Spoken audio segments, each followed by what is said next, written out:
duke përformu në vota. Me radhë shkoj me Partinë Demokratike të Kosovës, aty natyrisht edhe këtu Bedri Hamza, kandidati për kryeministër, ka më së shumti vota 11.498 vota, pasuar nga Përparim Gruda 7.158, Arjan Tahiri 6.419, Uran Ismaili 5.688, Vlora Qitaku e 5, Sala Jashari është e 6, më pas Elmire Qica, Arben Mustafa, Ganemite Musliu dhe Arbnore Saliu është kjo 10 që deri tani. PDK-s këtu mund të ketë ndryshime apo jo, zoti Bohaç? Po, Gruda, Përparim Gruda është befasi, më po e quj, dhe arritje e tij, do thot, aktualisht në bazë të këtyre rezultateve, sepse nuk di se si do zhvillohet deri në fund, po ashtu edhe Sala Jashari ka një përqindje shumë të mirë dhe një performancë shumë të mirë të votave, por kjo pjesa tjetër pak a shumë janë të njëjtë, edhe Arjan Tahiri edhe Uran Ismaili janë të pashtu në 5-ën e parë të Partisë Demokratike, kështu që Bedri Hamza mos i bardhë dhe si kryesues, themi ashtu, numri 1 i partisë, është e pritshme që të jetë më i votuar, njëjtë besoj që mund të jetë edhe të subjektet e tjera politike.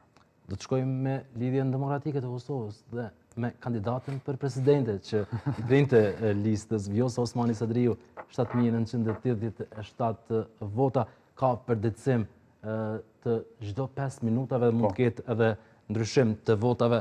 Do të shohim nëse është e njëjta apo jo. Do ta bëj një refresh regjia dhe unë këtu në laptopin tim për të parë numrin e saktë, sepse mund të ketë ndryshime pra me ato që transmetohen në LED dhe tek unë këtu që po i lexoj. Vjosa Osmani Sadriu 8.911, Lumena Dixhiku 8.058, Doar Sakica Xhelili, Hykmete Bajrami, Abdullah Hoti, Ukrugova i 6, shohim Kujtim Shala 7, Anton Quni 8, Janina Jumeri dhe Ermal Sadiku 10. Këto, zoti Bogaçku, Vjosa Osmani Sadriu me së shumti vota, por larg edhe nga Bedri Hamza. Se i lere më Albin Kurti. Absolutisht.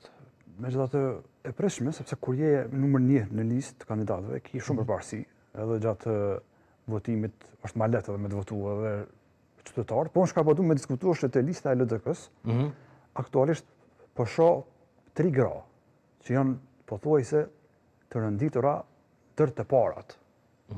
Nuk pash të vetëvendosja dhe të Partia Demokratike ka numër të madh të 3 grave të votuara. Më duket të vendosja ke Albolena dhe Donika Gërvalla. Të Donika, të BDK-ja ishte Vlora Qitaku, Sala Jashari. Dhe Sala Jashari, kurse këtu i kemi aktualisht me këtë trend, Zojna Osmani, Doarsa dhe Hykmete Bajrami janë 3 më të votuarat prej grave deputete aktualisht dhe që kanë hyrë pothuajse në ndër 3 vendet e para, përjashto kandidatin e dytë Lumena Dixhikun që është e kuptueshmi kryetari i partisë. Pra është interesant nëse vazhdon ky trend, nuk e di si ke pjesa e numrit 7, 8 dhe 9, por sidoqoftë është mirë, është lajm i mirë që gratë po votojnë më dhe nuk po përfasohen në bazë të përshtypjes apo të kuotës. Ja që ekip për shembull Janina Ymeri që mund të jetë ndër të 5 gratë më të votuara në këto zgjedhje.